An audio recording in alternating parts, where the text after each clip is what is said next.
Welcome back, dear children. Now, just have a small recap of what we have seen in the last session, and then we'll continue.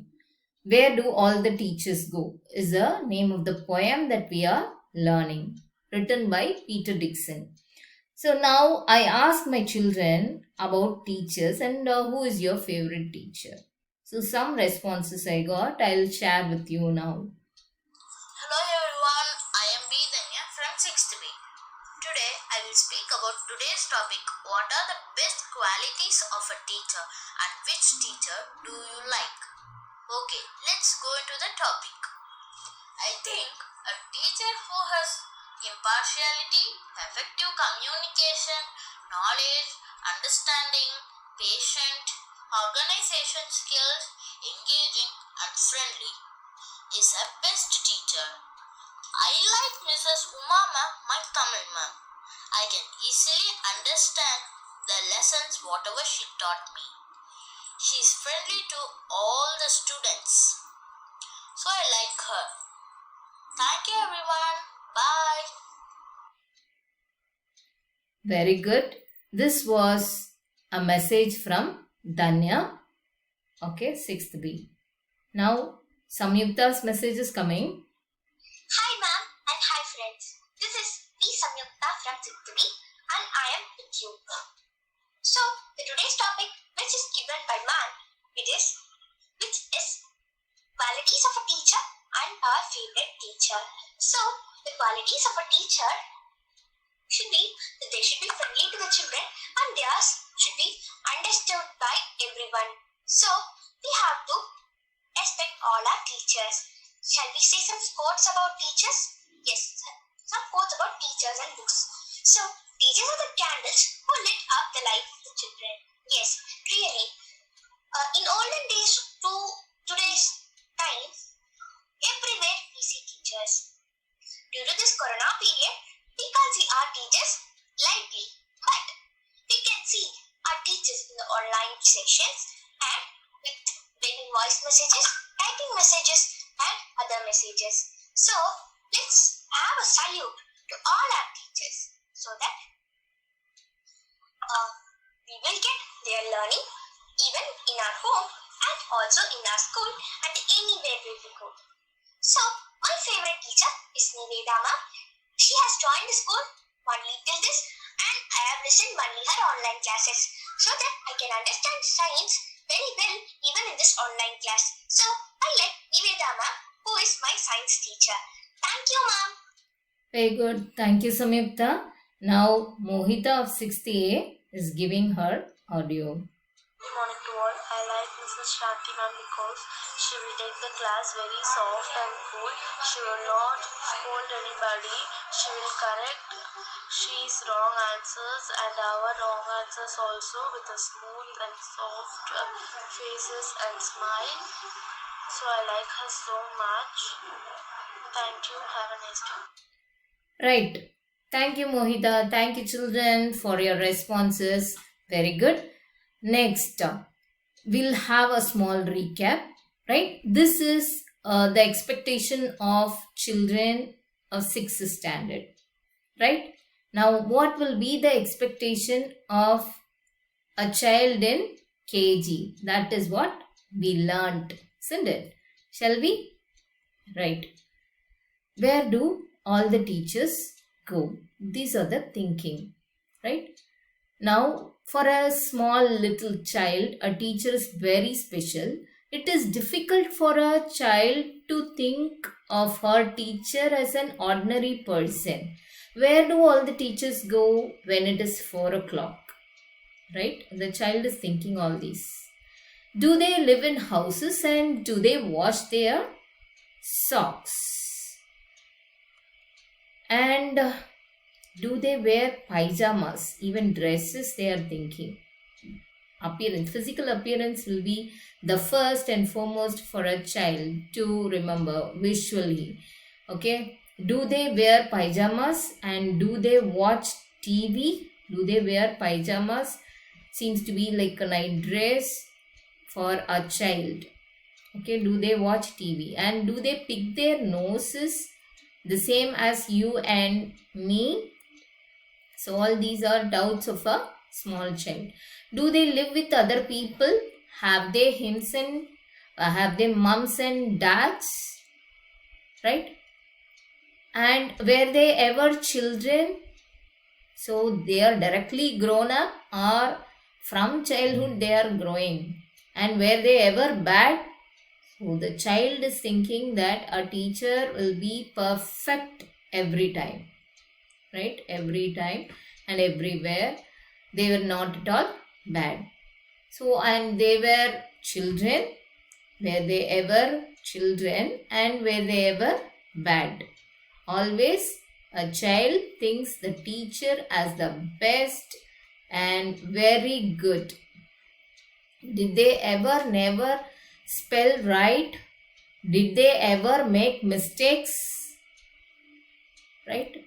Usually the child thinks that my teacher will not make mistakes. Were they punished in the corner if they pinch the chocolate flakes?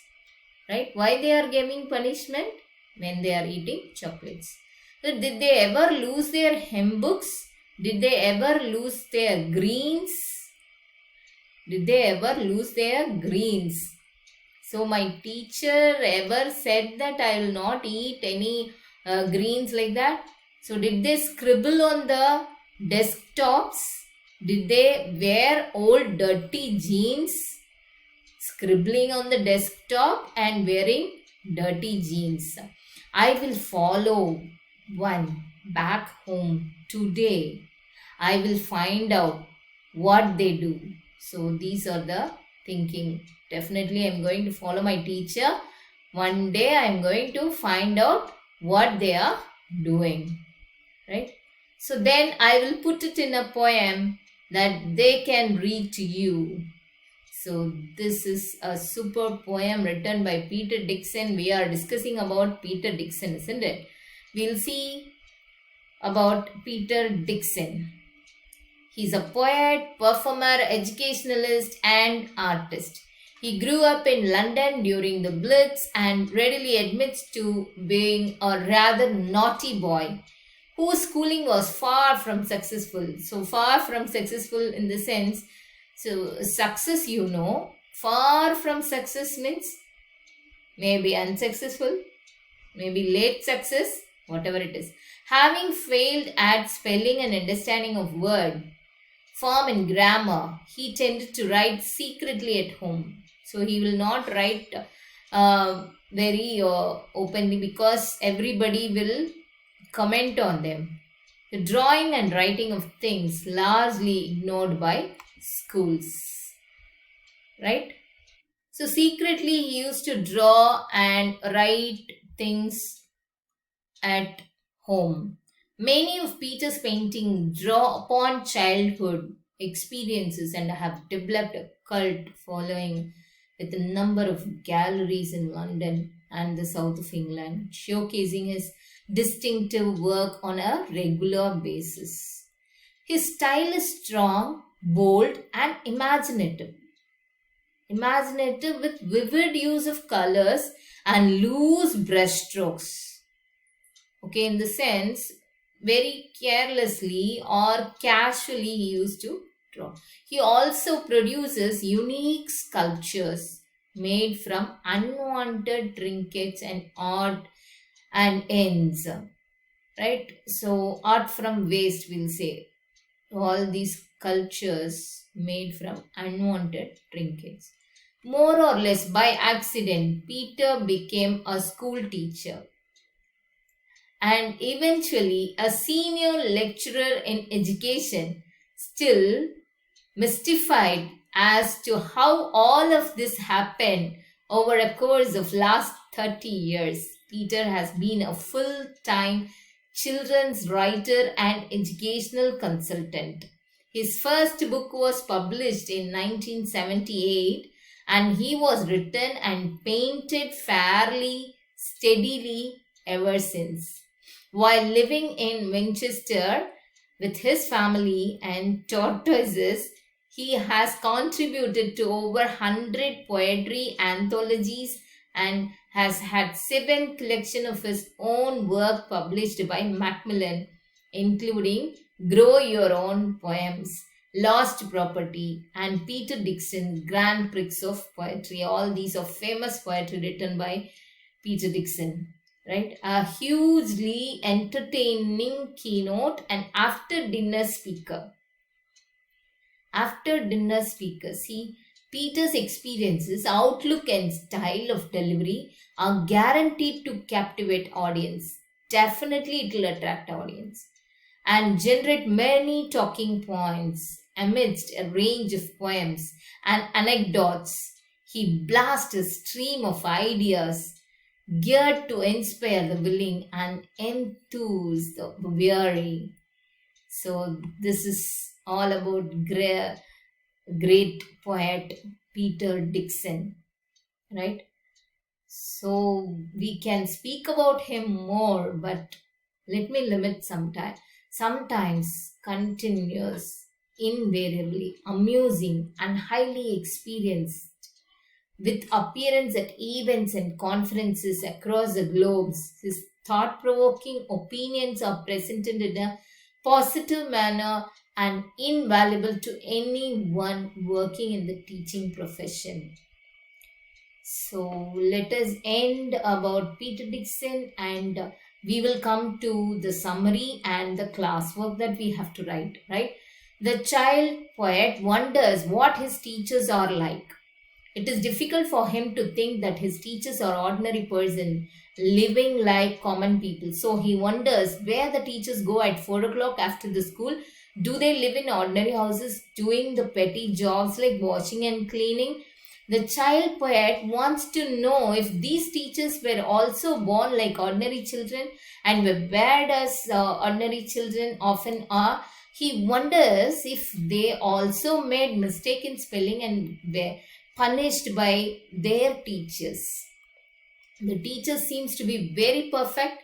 The child thinks that perhaps these teachers never lost their books as he does or wore unclean clothes like some children. He intends to follow one of his teachers someday when the teachers go home and find out the truth. He will then write it in a poem and which the teachers can read out to other children in the class.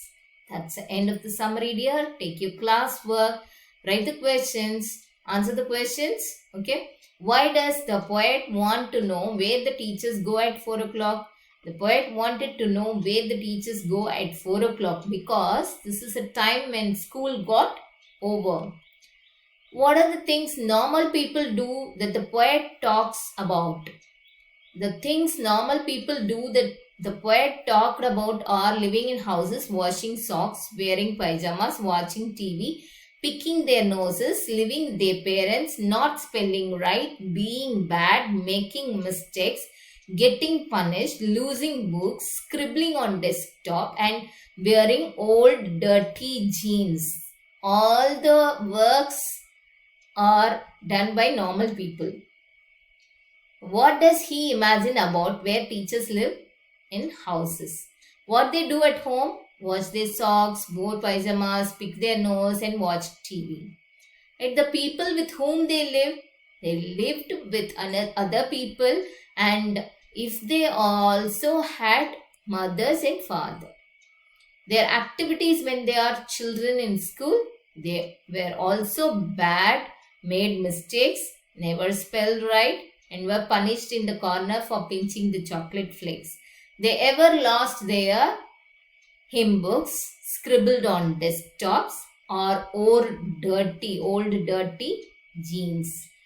Why does the poet wonder if teachers also do things that other people do? The poet wondered if teachers also do things that other people do because he had seen them as superhumans. They are strict, did not make any mistakes and punish those who did mistakes. Right? How does the poet plan to find out? What will he do once he find out? The poet plans to follow one of the teachers on the way back home that day to find out what they did. Once he succeeds in he would compose it into a poem, which then those teachers would read to their students.